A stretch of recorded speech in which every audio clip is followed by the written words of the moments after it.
Hello everyone, welcome back to Spar&Brawl. I hope you're having a decent day. So I'm doing another video on Elizabeth Holmes, and I'm going to be alone again for this one since Sam hasn't really been following the case that closely.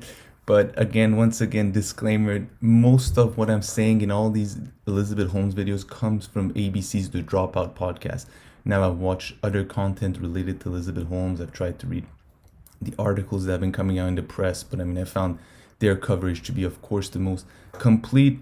But again, I'm not getting any kind of first-hand, observations or experience of what's going on in the trial. So everything I'm getting it through this podcast, and of course, they're putting this podcast out for entertainment purposes as well. So it's edited. They're what they pick, what they find to be important, what they put weight on, what their experts that they bring on talk about, and all that.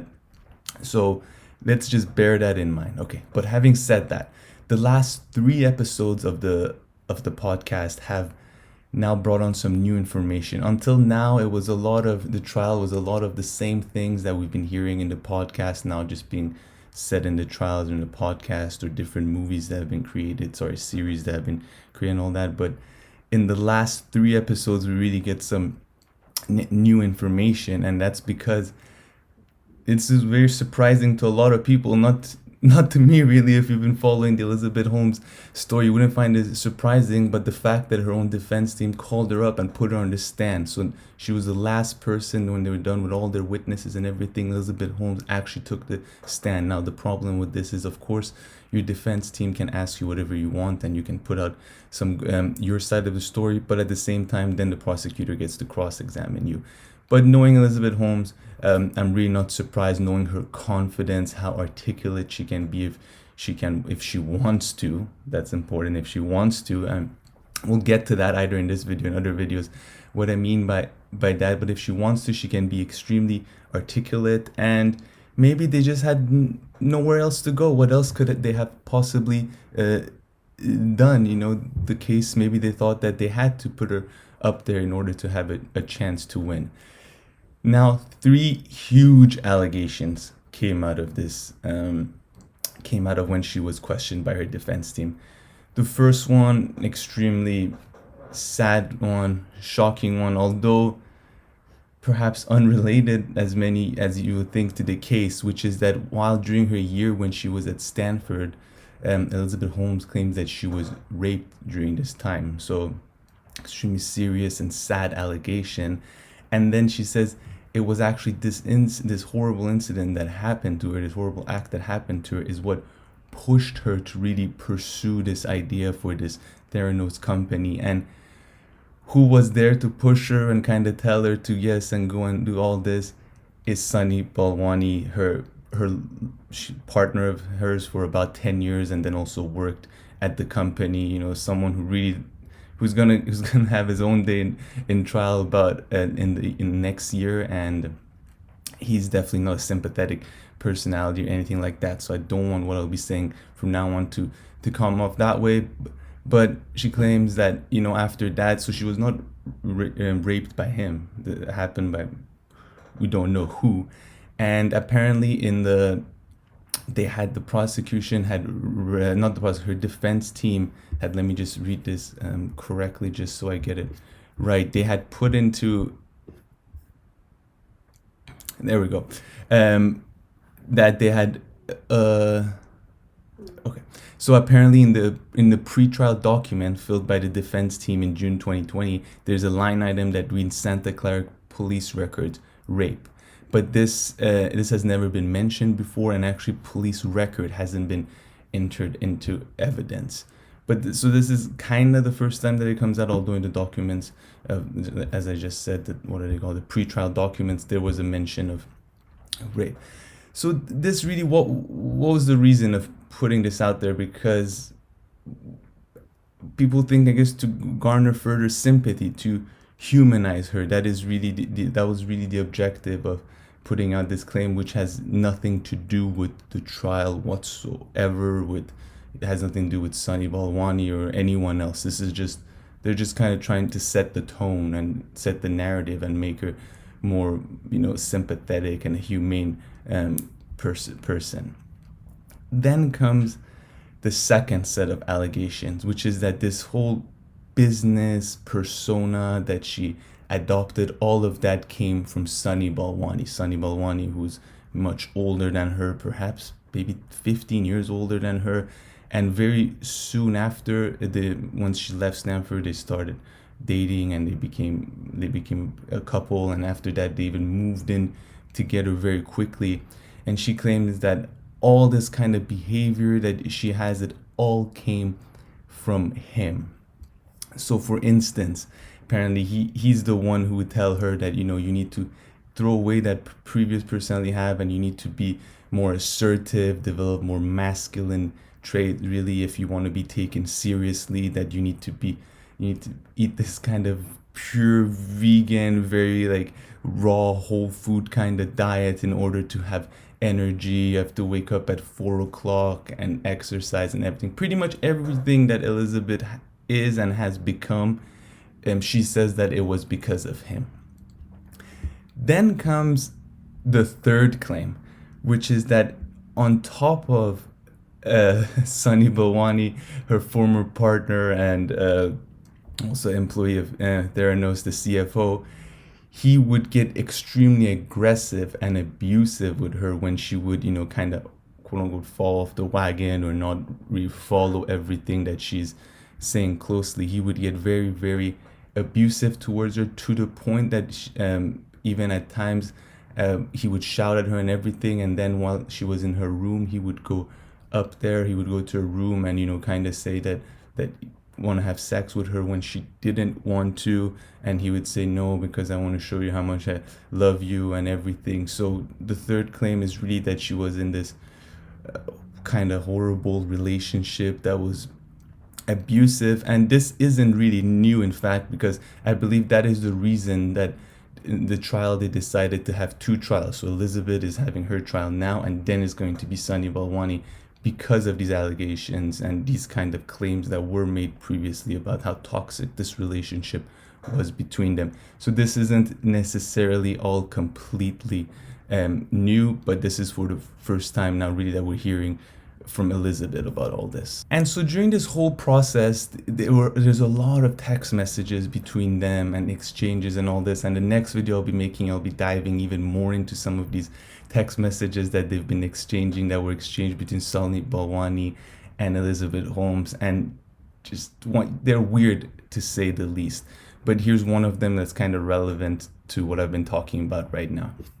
So Elizabeth texted this to Sunny: "I'm sorry I wasn't stronger for you this morning. This is my responsibility and role. I will never let that happen again." To which Sunny responded, "I am strong enough for you and me and then some. You don't need to be strong for me." To which Elizabeth responded, "I have the privilege of being able to claim you as a mother energy. My job is to love you when you're stressed." So I don't even know what this kind of means, but it kind of points out this insanely strange and crazy relationship that they had and the things that she would say. But when you hear her talking, if you guys are familiar with her, I guess it's not shocking that these are the weird texts that they were exchanging with each other, and the texts are even much weirder than this. But okay, so very horrible things that happened to her. So but the rape one, once again, it has nothing to do with Sunny Balwani or anybody else. It's just at Stanford, and I'm surprised this claim can just be put out there. I don't know, does Stanford not have to do investigations and all this right now? I mean, I don't know what is. I find that kind of strange that nobody would be have to follow up on this. I don't know.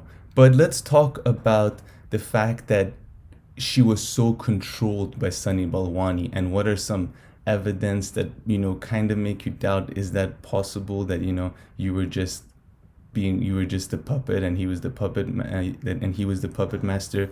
Here are a few things that kind of, to me, and also in the podcast of course, don't really make sense.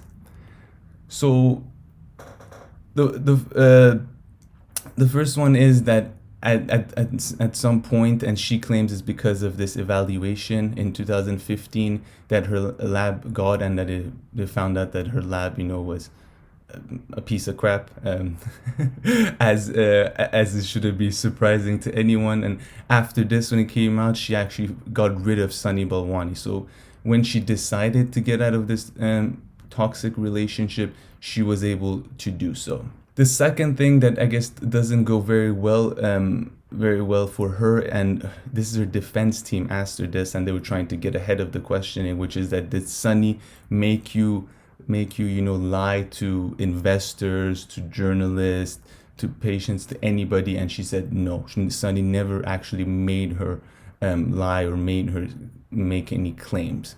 That's the second one. A third one is that she doesn't even really, every time she says they're like, why did you do this and that? She says that, oh, well, maybe I should have behaved differently. So even now, she's not saying that, I should have never started this company, or once I started this company, I should have stopped after 1 or 2 years when I found out that, this, just because I want to make this product in my head, it doesn't mean that it's feasible, or there are people who are able to make this technology. Yeah, so that that it is possible to make this. And no, she just says that, oh, I should have not said this that way. I should have done things differently. So even now, she's still saying that, if she ran the company, she would have just done it a bit differently. So whether he controlled her or not back then, even now, she still wants to do that. And really, the final point that kind of undermines everything that she's saying about how controlling Sunny Balwani was over her. She claimed that Sunny would not let her see her friends and everything, just tell her that, hey, you have to just focus on your company, forget about your social life and everything, work 24/7, which is that apparently she had a relatively open and known to some people, including Sunny Balwani, affair, a 4-year affair during the past 4 years of her relationship with him. So it kind of makes you think, okay, how in what world were you in this all-controlling relationship with this person who wouldn't even let you see your friends, would discourage you from even seeing your parents, apparently, when you could have this relationship, this other relationship, this second boyfriend on the side. I think this one really just kind of undermines this claim of hers that he was all-controlling. And then maybe another one that I want to add, that you can see she wanted to become this kind of business person.